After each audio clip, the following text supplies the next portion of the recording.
The first time I warned the HOA board, I wasn't just some cranky neighbor. I was a veteran holding folders of maps, aerial photos, and signed letters from the city planner.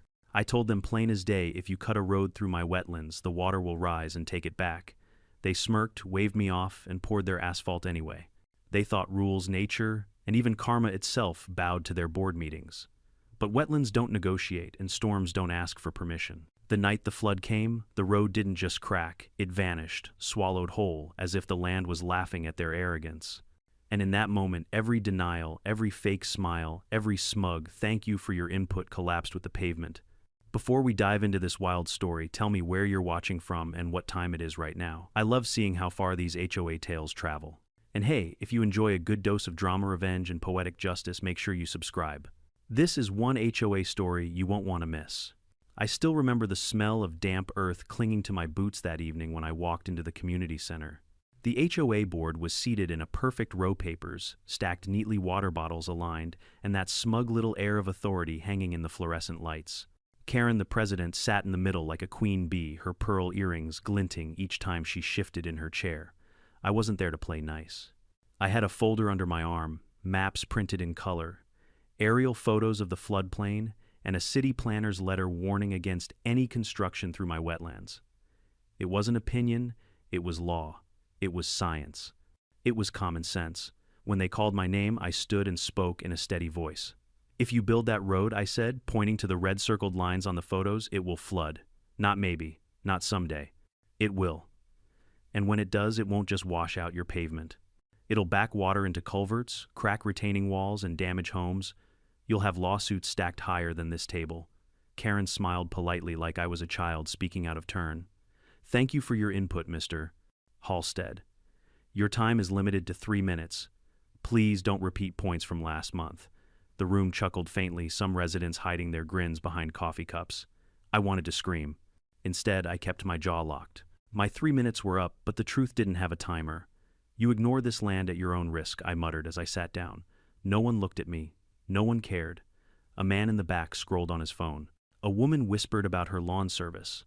To them, this wasn't life or death. It was convenience. A road meant higher property values, easier access to the highway, faster commutes. They didn't see the storm clouds in the maps I carried. They only saw dollar signs. But my wetlands weren't just a muddy patch of earth. They were 5 acres of living history. My father had spent 20 years restoring that land after a failed golf course developer nearly killed it back in the 1982. He planted native reeds, rebuilt natural levees, and worked hand in hand with a local university to bring back frogs, birds, and wildflowers. He used to say the marsh breathed, it remembered. When he died, I promised him no one would touch it. And yet here I was staring at people who treated it like a blank space on their subdivision map. The week after that meeting, I found surveyors on my property. Yellow vests, tripods, clipboards, the whole parade. I walked straight into the mud to confront them. "Who told you to be here?" I asked. One shrugged. "HOA hired us, said permits are squared away." I called the city that afternoon. No permits had been filed. None. Which meant the HOA was moving on confidence, not legality. That night, I went to find Karen after her yoga class at the clubhouse. She didn't even take her earbuds out.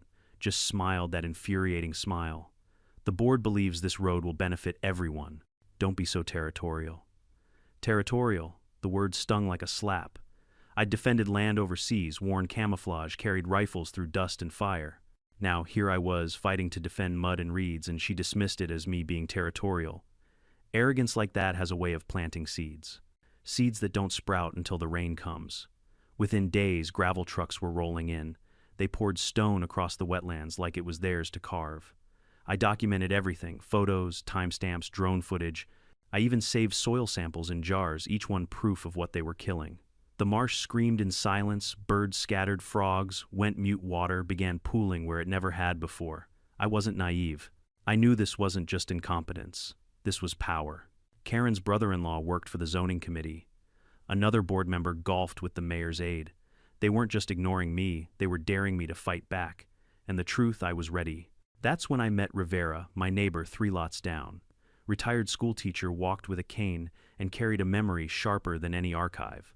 "Son," he said, pulling out a yellowed newspaper clipping back in '94, "the flood almost took my porch clean off. Same marsh, same warning. You fight them hard.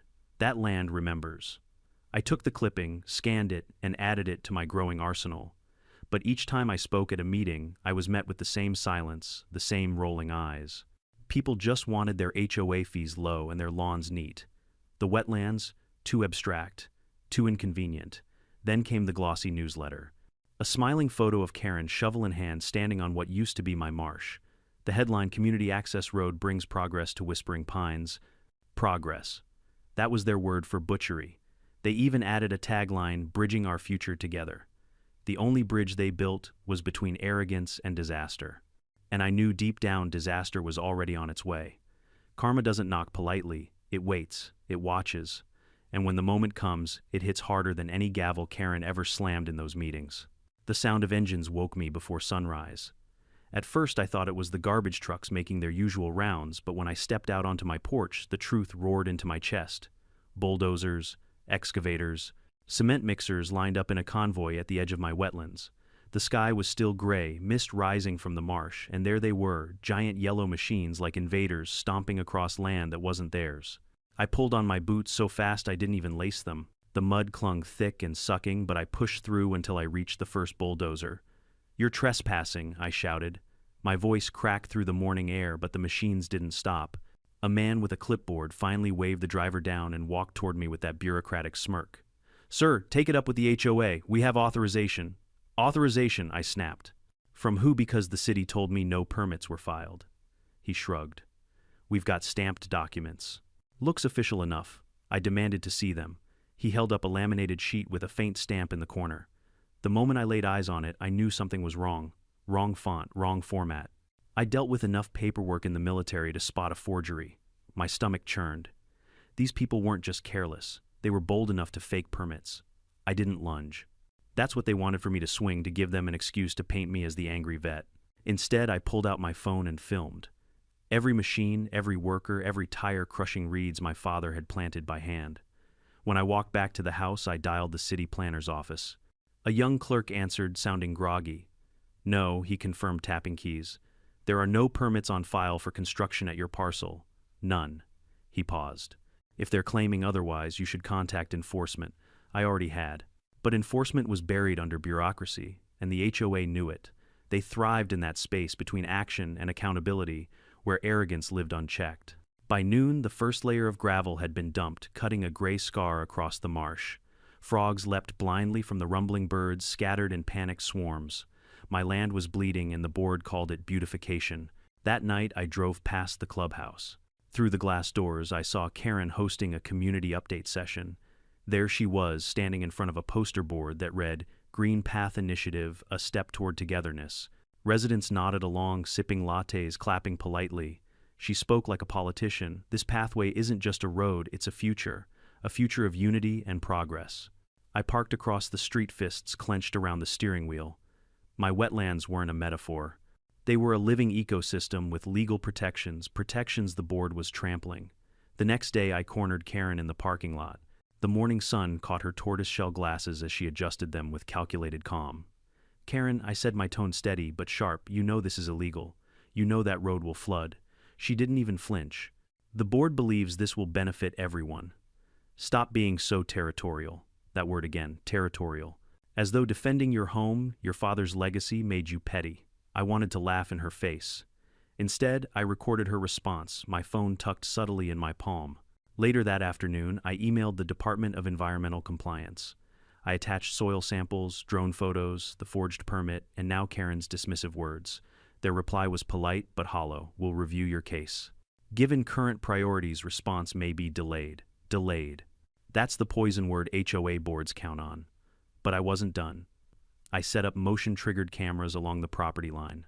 One strapped to the old cypress tree, another hidden inside a birdhouse, a third near the culvert where I knew water pressure would spike first. If they wanted to lie, I would have receipts. By week's end, the road stretched halfway across the marsh. Asphalt trucks queued up like soldiers waiting to march. At night, their hazard lights glowed red in the mist like eyes watching me from the dark. The wetlands groaned under their weight. Water pooled where it never had before. Neighbors started whispering about soggy lawns, strange smells, frogs disappearing.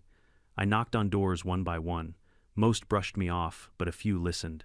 Jenny from Lot 14 admitted her backyard fence was leaning from new runoff. A young couple said their toddler's sandbox flooded for the first time in years. Slowly, cracks spread through Karen's empire. Still, the majority clung to her promises. After all, she said the road would raise property values, cut commute times, make Whispering Pines more connected. Who could argue with progress? I could. Because progress built on lies always collapses. One evening I found Rivera sitting on his porch cane, leaning against the railing, eyes narrowed at the distant hum of machines. He tapped a yellowed newspaper clipping into my hand. 94, he said. This whole neighborhood nearly drowned. They think they're smarter than water. They're not. The land always wins. I scanned the article into my growing digital file, already thicker than any HOA binder. But every step I took felt like shouting into a hurricane. The board waved at me with forced smiles, their eyes cold. The machines kept rolling. Then the newsletter arrived. On the front page, a photo of Karen, Derek, and Martha holding a ceremonial shovel grins plastered across their faces. The headline, Community Access Road, a milestone for our neighborhood. At the bottom, Together we're building bridges. I laughed bitterly. They weren't building bridges. They were building karma, brick by brick, wheel by wheel. As storm season crept closer, the marsh grew restless. The water level rose inch by inch, invisible to anyone who didn't know the land's language. But I knew. My father had taught me how to read the reeds, the frogs, the silence, and the silence was deafening. HOA thought they were in control. They thought a road would tame nature. What they didn't realize was that every load of gravel, every fake permit, every arrogant smile was writing their own sentence. And the storm was the judge. I wasn't fighting this battle alone anymore. The night Rivera handed me that faded clipping about the flood of '94, I sat at my kitchen table staring at it like it was a prophecy. The black and white photo showed the subdivision half-submerged water, lapping at porches, cars, bobbing like toys. The headline read, Unseasonal Storm Swamps, Whispering Pines, Dozens Displaced. Below it a quote from Rivera himself, 30 years younger, this land remembers. You can't fight water. That line rang in my ears as I scanned the article into my growing archive. The folder on my laptop now contained decades of evidence, maps, photos, videos, weather projections, even my father's old journals. I wasn't just a cranky neighbor anymore. I was the custodian of the land's memory. The following weekend, I walked door to door. At first, I expected slammed doors, maybe the occasional muttered insult about being that guy. But slowly, things shifted. Jenny, from Lot 14, invited me into her backyard where we stood ankle-deep in water that had never been there before. Her fence leaned at a crooked angle. I've lived here 15 years, she whispered, eyes darting like she was afraid someone might overhear. This never happened until they started pouring that road. She wasn't the only one. The young couple from Lot 22 showed me their toddler's sandbox soggy and half-collapsed plastic toys floating in the muck. They said their drains gurgled after every rainstorm now. Karen told us it was normal, the husband muttered, shaking his head. But it doesn't feel normal. I added their testimonies to my file. Piece by piece, the cracks in the HOA's shiny facade widened. Still, most of the neighborhood clung to Karen's words. She was clever, I'll give her that. She hosted live streams from her manicured backyard hydrangeas, blooming behind her, her voice calm and polished. The Green Path project she cooed is a step toward unity. It will make our community more connected, safer, and more beautiful. Progress can be uncomfortable, but it always pays off. Uncomfortable. That was her word for destruction. I replayed her video twice, listening to the careful cadence, the rehearsed smile. She knew exactly what she was doing, dressing up greed in the costume of improvement. Meanwhile, the marsh itself began to change. I noticed stagnant pools forming in places where water once drained freely. Mosquitoes bred in the stillness. The frogs that had croaked nightly went eerily quiet. I walked the property at dusk flashlight, cutting across the scar of gravel, and I swore I could hear the ground groaning under the weight of it. One afternoon, I returned home to find an official-looking envelope taped to my door. Inside was a letter from the HOA notice of non-compliance failure to maintain adjacent terrain. They accused me of neglecting my land in a way that increased erosion risk for their road. The irony nearly made me choke. They destroyed my wetlands and then tried to blame me for the consequences. I forwarded the letter to Carla, my attorney from the environmental nonprofit. Her reply came back sharp as a blade. Let them try. We'll counter with everything. This is intimidation, not law. That night I called Rivera. He invited me over for whiskey on his porch. We sat in the sticky summer air cane resting against his chair, cicadas screaming from the trees. They think they're untouchable, he said, his voice gravelly, but arrogance has a way of circling back. You'll see. He tapped his temple. The land always collects its debts. I believed him. I could feel the debt building with every rumble of machinery, every newsletter headline, every Facebook post Karen crafted to spin the narrative. They were stacking karma like sandbags, thinking it would shield them. But karma doesn't shield, it strikes. At the next board meeting, I brought Rivera's clipping and copies of residents' complaints. I waited patiently, as neighbors droned about paint colors and mailbox heights. Finally, it was my turn. I stood holding the paper high. In 1994, this community nearly drowned, I said, voice echoing against the fluorescent-lit walls. The same marsh you're paving over saved you then by absorbing water. And now you're gutting it. Karen tilted her head, lips pressed into that tight little smile. Thank you for your perspective, Mr. Halstead. But our engineers have confirmed the project is safe. Safe. The room buzzed faintly, some residents nodding, others shifting uneasily. I scanned their faces, searching for cracks of doubt. Jenny's eyes met mine. Rivera gave a slow nod. The couple from Lot 22 avoided my gaze, but I could tell they were thinking. Seeds were being planted. After the meeting, as residents filed out, Karen intercepted me. She leaned close, her perfume, cloying her voice a whisper sharp enough to cut glass. You need to stop, Daniel. You're scaring people. This road will happen whether you like it or not. Do yourself a favor and accept it. I leaned in closer. Karen, you're not fighting me. You're fighting nature, and nature always wins. Her smile faltered just for a second before she slipped back into her mask. The following morning, trucks rumbled back and laying down asphalt. The smell of tar clung to the air, heavy and suffocating. I set my drone to hover above, recording every moment. From above, the black ribbon of pavement looked grotesque, cutting through green like a wound that would never heal. I sent the footage to Carla. She replied within the hour, "Good. Keep documenting. The storm season is coming. When it hits, they won't have anywhere to hide." And she was right. The storm season was brewing. The radar was already flashing warnings of tropical depressions forming off the coast. The marsh sensed it.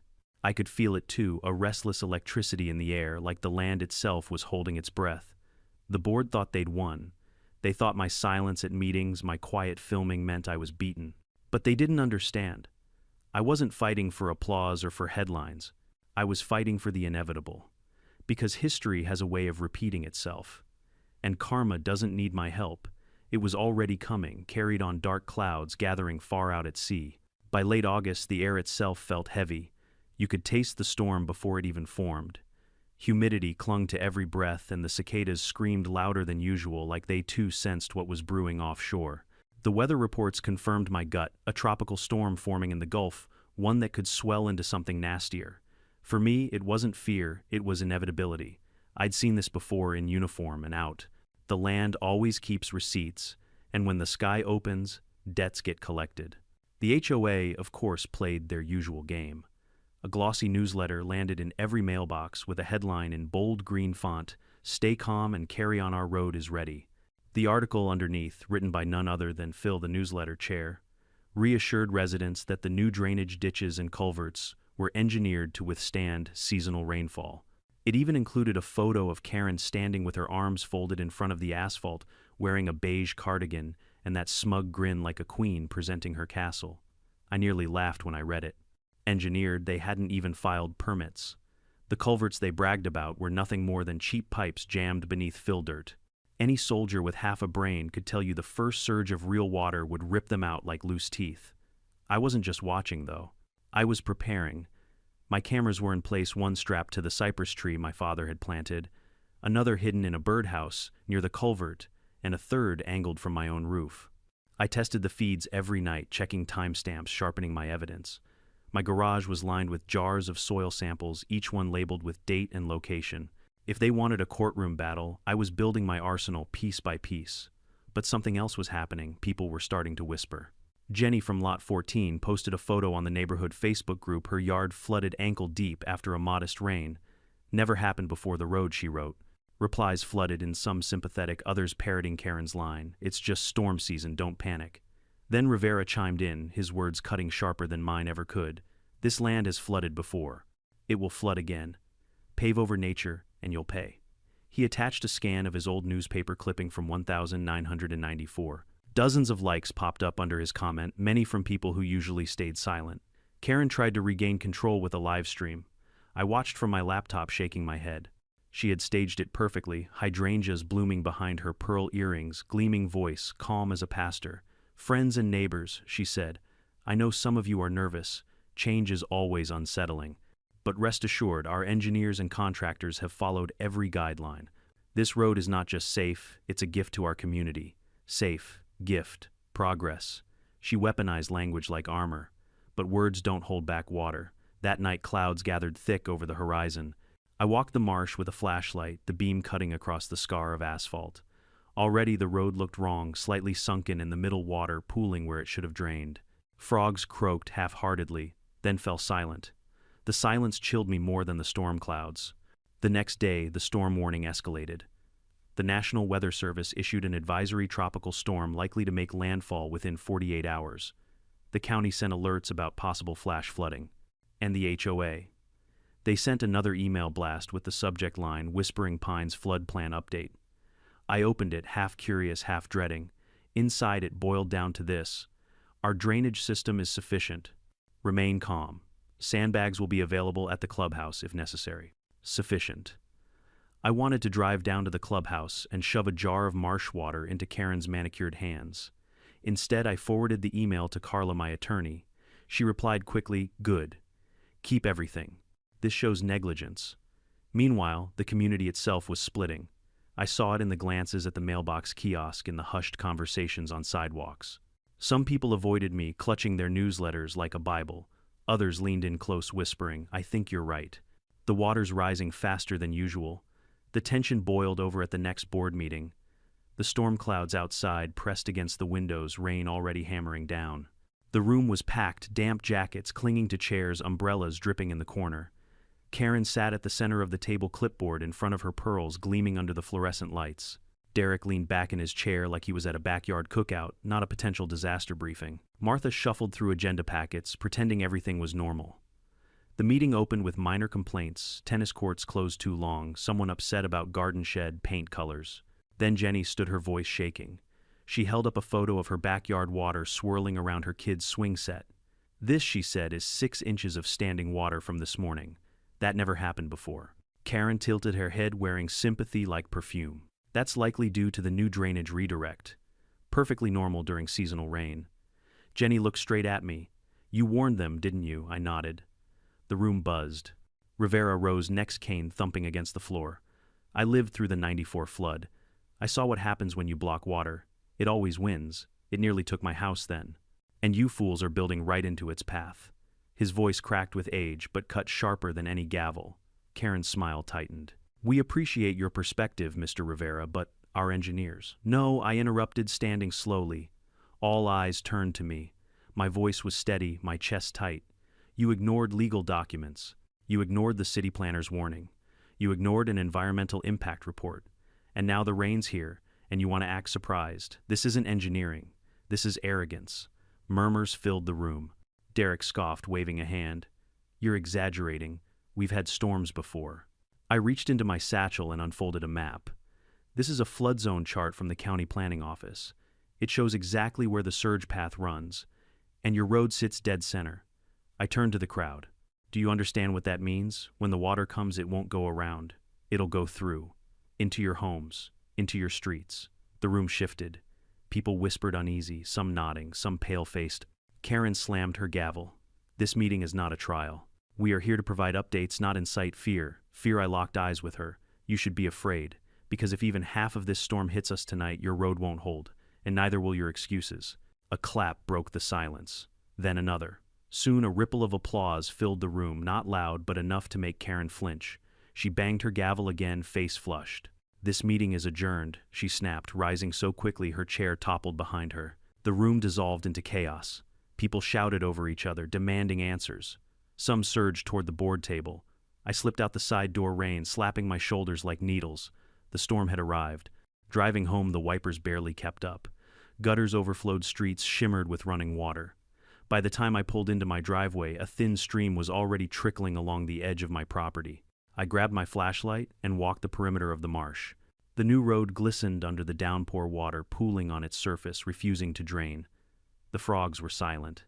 The air buzzed with a tension deeper than the storm itself. It was the land holding its breath. And I whispered into the wind, "You warned them. Now show them." The storm didn't wait politely on the horizon. By morning, the rain was steady, unrelenting, a gray curtain draped over whispering pines. Gutters, overflowed storm drains, gurgled like they were choking, and the road, Karen's prized green path, was already collecting puddles big enough to swallow a bicycle. I stood on my porch with coffee gone cold in my hand, watching water slide across asphalt instead of into the soil where it used to disappear. The wetlands weren't breathing. They were suffocating under concrete. That evening, the HOA board insisted on holding their scheduled meeting as if they could will away the storm by sticking to their agenda. By 6:30, the parking lot was a mess of umbrellas and splashing shoes. Neighbors shuffled in shaking rain off coats, muttering about power flickers and flooded lawns. The fluorescent-lit hall smelled of damp wool and too much coffee. Karen sat at the center of the long table, pearl earrings gleaming like always, clipboard neatly stacked with papers she probably wouldn't read. Derek leaned back in his chair, grinning like this was just another barbecue. Martha fiddled with the agenda packets, flipping pages like it mattered what color the tennis court benches would be when half the subdivision was starting to drown. I took my seat at the far end of the table. My name tag faced slightly away from the audience, always their little trick to remind me I wasn't really one of them. Fine. Tonight I didn't need a name tag. The storm would say my name louder than I ever could. The meeting began with minor complaints, why the clubhouse Wi-Fi was spotty when the pool heater would be fixed. I clenched my fists under the table. Outside, the rain hammered harder, rattling the windows like knuckles against glass. Then Jenny stood. She held up a photo in one trembling hand. Her voice shook, but she forced the words out. "This was my backyard this morning, 6 inches of standing water. I've lived here 15 years, and it never looked like this." The photo made its way down the row of board members. Karen didn't even blink. She tilted her head, her smile sweet as poison. "That's likely due to the new drainage redirect. Perfectly normal during heavy rain. We'll monitor it." Jenny looked at me instead. "You warned them, didn't you?" I nodded once. The room shifted. Murmurs rose, umbrellas still dripping onto the floor, damp jackets squeaking against plastic chairs. Rivera pushed himself up next Kane, thumping like a gavel. "I lived through the '94 flood," he barked, his voice rough but clear.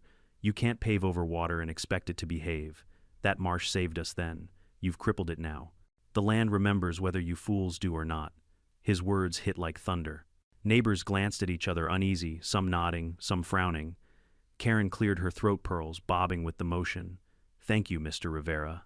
We appreciate your history, but our engineers have signed off." "No," I cut in, standing slowly. The whole room turned toward me, the air thick with rain pounding the roof. My voice was low but steady. "You ignored me at every step. I gave you legal documents. I showed you flood zone charts. I handed you an environmental impact report. You dismissed it all. And now you want to pretend this is just weather. This isn't weather. This is negligence, dressed up as progress." Derek laughed loud enough for everyone to hear. "Here we go again. Every storm's the end of the world with this guy." I didn't flinch. Instead, I reached into my satchel and pulled out a folded map. I slapped it flat on the table so hard it echoed. "This is from the county planning office, updated 5 years ago. The flood surge path runs directly where you poured that road. Do you know what that means? When the water rises, and it won't go around. It will go through. Right into your homes. Right into your streets." Gasps, whispers, the sound of rain intensifying outside like it was punctuating my words. Jenny's face went pale. Rivera nodded, eyes shining with vindication. Even Martha looked shaken, her hands frozen on her packet. Karen's smile cracked. "This meeting is not a trial," she snapped, gavel slamming down. "We are here to provide updates, not spread fear." I leaned forward, meeting her eyes. "Fear, you should be afraid. Because when this storm hits, no gavel, no newsletter, no live stream will save you." The silence held for a beat. Then someone in the back clapped. Another followed. Soon, the room filled with hesitant but undeniable applause. It wasn't a standing ovation, but it was enough to make Karen's mask falter. Her gavel cracked again. "This meeting is adjourned," she barked, rising so quickly her chair toppled behind her. Papers spilled from her clipboard. Derek muttered something under his breath, but even he didn't look so smug now. Chaos exploded. Residents crowded the front, voices raised, demanding answers. Jenny shoved her photo into Karen's face. Rivera's cane thumped against the tile like a war drum. The The storm rattled the building, wind whistling through the old seals in the windows. It felt like the land itself was shaking the walls, demanding to be heard. I slipped out the side door, rain immediately pelting my face, soaking through my jacket. I didn't need to hear more. Their empire of arrogance was already cracking. Driving home was like steering through a river. Streets shimmered with runoff water gurgling at the edges. Headlights reflected off slick asphalt, distorted and wavering. By the time I pulled into my driveway, a thin stream had already carved its way along the edge of my property. I grabbed my flashlight and walked straight into the downpour. My boots sank deep in mud as I circled the marsh. The new road glistened dark and wrong its surface, already dipping in places, water collecting in shallow pools. The culvert Karen bragged about rattled under the force of rushing Waterloo stones, scattering like marbles. The frogs were silent. The air hummed with electricity, not just from lightning but from something older, something deeper. The marsh was awake, restless, coiled like a spring. I aimed my beam at the road water streaming across it and felt it in my bones. This was no longer about warnings. No more charts, no more maps, no more debates. The reckoning had begun. I whispered into the rain, the same words my father used to say when we stood at the edge of the marsh during storms. The land will always speak. And that night, as thunder cracked and water pressed harder against the scar of asphalt, I knew karma was clearing its throat. The storm gathered its strength like an army at the gates. By the time the clock struck midnight, rain wasn't falling anymore, it was attacking. Sheets of water hammered down, ricocheting off rooftops, blurring streetlights into ghostly halos. The wetlands that once absorbed every drop now stood strangled beneath the road water, surging higher with nowhere to go. I stood on my porch jacket, soaked through flashlight beam, cutting across a world that looked both familiar and foreign. The asphalt shimmered under the floodlights from my motion-triggered cameras. From afar, it looked like a black ribbon floating on restless water. But the closer I looked, the more I saw the truth, cracks forming, like veins, puddles merging into ponds, culverts groaning as the current battered them. At 1, 2, 4, 7 a.m., the first fracture split across the road. I caught it on my drone feed, an ugly, jagged line tearing through the asphalt. The sound reached me seconds later, a hollow crack that echoed across the marsh. My heart pounded not with fear, but with vindication. The water pressed harder. By 1:15 a.m., the culvert gave way with a thunderous roar. The current shot through like a cannon blast, lifting the roadbed from beneath. Chunks of asphalt folded upward, grotesque and jagged, before snapping free and vanishing into the torrent. It was like watching a body reject a transplant, the land spitting out what didn't belong. I wasn't the only witness. Across the marsh, beams of flashlights pierced the rain. Neighbors stood clustered at the far end of the road, shouting over the storm. I recognized Derek's silhouette, arms flailing as he barked into a useless walkie-talkie. Beside him, Karen clutched a clipboard to her chest, as though paper could shield her from water. Even from a distance, I could see the terror etched on her face. By 1:30 a.m., the road was gone, washed away as though it had never existed. The water didn't pause to celebrate.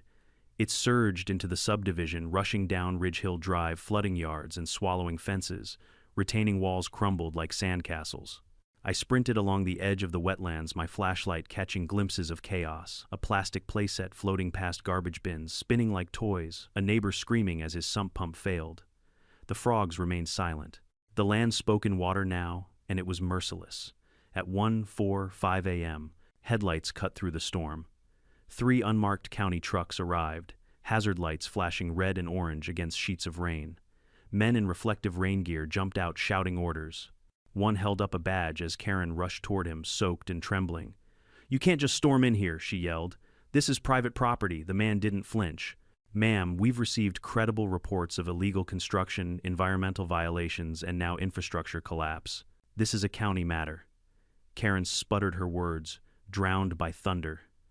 Behind her, Derek shouted into the storm, his khakis soaked to the thighs. Martha stood, frozen, white-knuckled hands gripping the agenda packet she must have brought from the meeting. I leaned against a cypress tree, watching the scene unfold. For months they dismissed me, mocked me, branded me the hysterical neighbor. But the storm was delivering justice more brutally than I ever could. Then came the news vans. Channel 7 rolled up their camera crew, braving the storm to capture the collapse. Bright flood lamps lit the shattered road, the swirling brown water, the debris smashing downstream. And then the cameras turned to me. "Mr. Halstead," a reporter shouted, holding her mic close to her mouth to shield it from rain. "You warned them, didn't you? What do you have to say now?" I hesitated. My instinct from years in the army was to stay in the background, not to grandstand. But this wasn't war, it was truth, and the truth needed a voice. I stepped forward, rain dripping from my hood. I gave them documents, I gave them maps, I gave them history. They didn't just ignore it. They destroyed a protected wetland illegally, and now people are paying the price. The reporter's eyes widened, thrilled at the soundbite. Do you think the HOA is responsible? I glanced toward Karen, who stood pale and drenched beside the half-collapsed Welcome to Whispering Pines sign. Her empire was sinking literally and figuratively. I turned back to the reporter. I don't think. I know. By 2:00 a.m., the county crews cordoned off the entire stretch. Residents were evacuated from the lowest lots, huddling at the community center, with towels and thermoses of bad coffee. Some carried their children half asleep in blankets. Others clutched pets, trembling under the storm's fury. I stayed. I couldn't leave. My father's land wasn't just dirt, it was memory, it was promise. I walked the edge of the marsh with the water rising around my boots, camera in one hand, flashlight in the other. I whispered into the storm, "You warned them, and now you've shown them." By dawn, the rain softened into drizzle. The frogs began their chorus again, louder than I'd heard in months. The wetlands, battered but unbroken, had reclaimed what was stolen. Where the road once lay was now a gaping trench filled with swirling brown water and broken asphalt slabs, scattered like bones. Neighbors wandered out in stunned silence, staring at the destruction. Karen stood among them, mascara streaking down her face, hair plastered against her cheeks. She didn't speak. She didn't need to. The land had spoken for her. As the sun broke through, the storm clouds casting gold across the wreckage, I felt no joy. Just a heavy, sobering peace. Karma had struck not as revenge, but as restoration. The wetlands had taken back what was theirs. And the board, the residents, the cameras, they couldn't deny it anymore. The morning after the storm, Whispering Pines looked like a crime scene. Not the kind marked with yellow tape and numbered evidence markers, but one etched in mud-splintered fences and slabs of broken asphalt scattered like ribs across the wetlands. The proud green path the HOA had paraded in newsletters was reduced to nothing more than debris caught in tree roots and twisted rebar sticking out of the muck. Residents walked the streets in a day's rain boots, splashing through shallow pools. Some clutched their phones, filming the devastation for social media. Others whispered in clusters, the anger in their voices rising above the croak of frogs returning to the marsh. The facade was gone. Karen couldn't hide this with flowers, live streams, or a cheerful newsletter. By noon, the county issued an official statement. Environmental enforcement had declared the site a restricted zone, no further construction, no access allowed except for inspectors and emergency personnel. To the board, it was a death sentence. To me, it was vindication. But Karen wasn't ready to fold. She never was. That afternoon, the HOA website published a carefully worded statement full of legal jargon and victimhood. The collapse, they claimed, was an unforeseeable act of nature, a freak occurrence. They blamed climate change, and of course me, the adjacent landowner, for failing to maintain natural flood barriers. I laughed out loud when I read it. The audacity was almost admirable. Almost. What Karen didn't count on was the footage. Channel 7 aired the trail cam video I'd submitted, high-definition proof of construction crews pouring asphalt without permits, displayed without signage, without protective barriers. The footage showed the culvert buckling the road, lifting the water, surging exactly as I'd warned. It went viral, shared thousands of times across social media. Comments flooded in classic HOA arrogance. "This is criminal. Nature always wins." By evening, the county zoning board released their own briefing. No valid permits had ever been approved for the project. What Karen had waved around as authorization was nothing but a photocopy of a preliminary draft, never signed, never filed. In other words, forged. That's when Martha cracked. It was just past sunset when I heard a knock at my door. I opened it to find her standing there, soaked from the drizzle, hair disheveled, clutching a manila folder like it was burning her hands. Her face was pale, her eyes rimmed red. "I didn't know," she said before I could even speak. Her voice trembled. "Karen told us the paperwork was fine. She said permits were just a formality." I believed her. "But I can't." She stopped, swallowing hard. "I can't go down with them." I let her in. We sat at my kitchen table, wood scarred from years of use, the sound of rain tapping the window behind us. She slid the folder across the table. Inside were meeting minutes, emails, even printed screenshots of text messages between her and Karen. One line burned itself into my brain: "Nobody checks floodplains unless someone complains." I stared at the words, bile rising in my throat. "This is your smoking gun," Martha whispered, her eyes glassy. "Don't let her bury it." I promised I wouldn't. The next morning, Carla had the folder scanned and filed with the county investigator. It didn't take long before subpoenas were issued. Derek was caught shredding documents in his garage when the sheriff served him. Martha's testimony saved her skin, but Derek, he was finished. Karen, though, doubled down. At the emergency HOA meeting called hastily in a half-lit clubhouse with fans humming to dry out damp carpets, she stood in front of the crowd, her voice rising like a preacher on Sunday morning. "They want to blame us," she cried, gesturing wildly. "But we were trying to improve this community. We believed in it, we invested in it, and now we're being persecuted by people who don't see the bigger picture." Her words might have landed months ago, but now they fell flat. I stood from the back of the room, folder in hand. My voice was calm, but sharp. "Karen, you didn't improve anything. You paved over a wetland. You ignored warnings. You falsified permits. You put lives at risk." Her jaw clenched. "You have no proof." "Yes, I do," I said, holding up the folder. "And so does the county. And so does Channel 7, who just uploaded a full investigative report with 18,000 views and counting." Gasps rippled through the crowd. Rivera pushed himself up with his cane. "I lived through the '94 flood. I told you this would happen. You didn't improve a damn thing. You endangered us." Jenny followed. "My backyard flooded because of you. Then a young father from Lot 9. Then another." Voices rose one by one, a chorus of anger. Karen's mask cracked.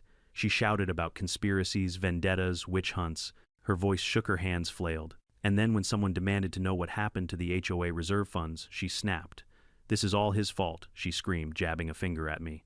"He sabotaged the road. He turned everyone against me." Her voice rang hysterical, unhinged the final nail in her coffin.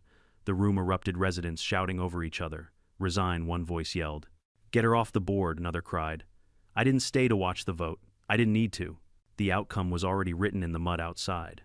The next morning, a notice was pinned to the HOA bulletin board. "Effective immediately, Karen Ballinger has resigned from the board. An interim president will be appointed pending internal review and special election."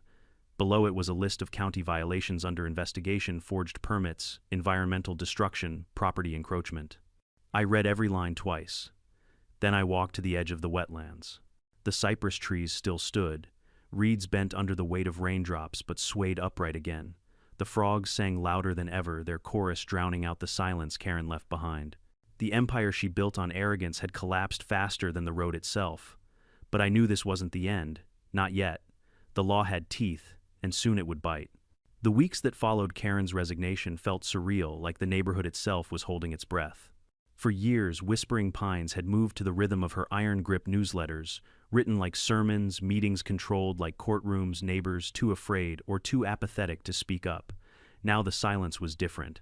Lawns went unmowed, the HOA email list went quiet, and for the first time in a long time, people looked each other in the eyes instead of glancing nervously over their shoulders. But silence didn't mean safety. The legal process was just beginning, and Karen's shadow still loomed. The county investigator, Leon Matz, from the Department of Environmental Compliance, filed a formal complaint citing environmental violations, property encroachment, and fraudulent permits. The case landed in civil court within weeks, and whispers of criminal charges spread like wildfire. I sat with Carla, my attorney, in her cramped office, stacked with case files and maps. She leaned over the conference table, her finger tapping the pages of evidence we'd compiled: the forged permit photocopy, the trail cam footage, Martha's folder of damning emails. "This isn't just about wetlands anymore," she said. "This is about precedent. If we win, no HOA in this county will dare pull a stunt like this again." Her words hit me hard. I hadn't set out to be a crusader. All I wanted was to protect the land my father spent decades restoring. But somehow this fight had become bigger, about neighbors, ignored laws, bent ecosystems sacrificed for convenience. The courtroom was packed the day of the hearing. Reporters lined the back wall, cameras poised. Neighbors filled every bench, some grim-faced, others hopeful. I wore clean jeans, a button-up shirt, and my father's old watch. I didn't need theatrics. The truth was weight enough. The judge, a woman in her 60s with steel-gray hair and a reputation for zero tolerance, presided with calm authority. Carla opened with precision, her voice slicing through the room. "This is not a case of improvement gone wrong. This is a case of negligence, arrogance, and willful disregard for both law and community safety. The defendants, acting as representatives of the Whispering Pines HOA, falsified permits, ignored environmental warnings, and endangered residents for the sake of property values. One by one, we laid out the evidence. The drone footage of bulldozers ripping through reeds, the trail cam video of the road collapsing under floodwaters, the county map showing flood surge paths, Martha's printed text from Karen instructing her to ignore the complainer. Jenny testified about her flooded backyard. Rivera spoke with fire in his voice about the '94 flood. Each voice added weight to the scale. When it was Karen's turn to answer, she didn't even show. Her lawyer read a bland statement citing health concerns and painting her as a misunderstood leader. Derek sat pale and sweating beside him, flipping through papers with shaking hands. Martha, though, sat behind me, eyes lowered, her presence alone, a quiet confession. The HOA's defense tried everything, blaming unusual weather confusion during leadership transition, even suggesting I had destabilized the wetlands by storing sandbags. The courtroom nearly laughed at that one. I didn't need to. The absurdity spoke for itself. After 2 days of testimony, the judge issued her ruling. Her words were as sharp as the storm that tore the road away. The HOA was guilty of willful negligence construction without permits, violation of environmental codes, and endangerment of community property. The judgment, a restoration order for the wetlands supervised by county and state agencies. A fine of $375,000 levied against the HOA to be collected through special assessments. Personal liability sanctions on Karen and Derek. A permanent injunction, no future development within 300 feet of the wetlands. And most satisfying of all, my name, cleared in official record, my actions described as commendable restraint and due diligence. The gavel struck. It was done. Outside, the courthouse reporters swarmed me, microphones thrust forward. "Do you feel vindicated?" one asked. I kept it simple. I didn't win today. The land did. That clip played on 3 stations that night. Strangers emailed me thanking me for standing up to an HOA when so many felt powerless. A councilman from a nearby district even called saying, "We need more people like you to remind these boards they're not above the law." But victory didn't feel like fireworks. It felt like exhaling after holding my breath for years. That night, I sat on my porch with a cup of coffee, the frogs humming in the marsh, the road reduced to memory. For the first time in months, the rain tapping on my roof didn't sound like a threat. It sounded like a lullaby. Over the following months, restoration crews arrived in boots and gloves, hauling out debris, replanting native grasses, testing soil. New cypress saplings rose where old ones had been felled. Dragonflies returned iridescent in the Sunday water-cleared minnows, darting beneath the surface. The marsh breathed again, slowly knitting itself back together. The community changed too. The interim board, led by a young couple named Amina and Paul, opened meetings to all residents, no closed doors. They posted minutes online, emailed updates, even asked for feedback. It wasn't perfect, but it was honest. For once, the HOA felt like neighbors, not overlords. And Karen, she disappeared almost overnight. A for sale sign appeared in her yard. Word spread she sold at a loss, moved out quietly, no farewell speech, no apology. She left the way cowards always do, running, not facing. I didn't need her apology. The land had spoken louder than she ever could. Weeks later, Jenny and her son brought me a handmade wooden sign. It read Halstead Wetlands, protected by legacy. We staked it into the ground near the marsh entrance. Her son grinned, binoculars dangling from his neck, already naming the birds he wanted to study. Rivera joined us, cane tapping against the mud, eyes misty. "You reminded them," he said softly. "Reminded us all. The land remembers." And I realized he was right. This fight was never just about a road. It was about memory, legacy, and the arrogance of forgetting. When spring came, the marsh bloomed wild and stubborn, as if to prove it never needed permission to heal, and I finally allowed myself to breathe with it. Looking back, I know now the storm wasn't punishment, it was a reckoning. Karen and her board thought they could bend nature to their will, that bylaws and politics outweighed rivers and reeds. But water doesn't sign contracts. The land doesn't care about votes. It remembers, and when pushed too far, it answers. The lesson is simple, but timeless: power built on arrogance collapses while resilience built on truth endures. Whether it's an HOA, a corporation, or just one stubborn neighbor, you can't fake your way past nature or integrity. So if you're watching this, ask yourself, where in your life are you building roads where they don't belong? And are you listening to the warnings or waiting for karma to wash them away? Drop a comment below, tell me where you're watching from, and share if you've ever faced down an HOA or a storm of your own. And don't forget to subscribe because in this channel the land always gets the last word.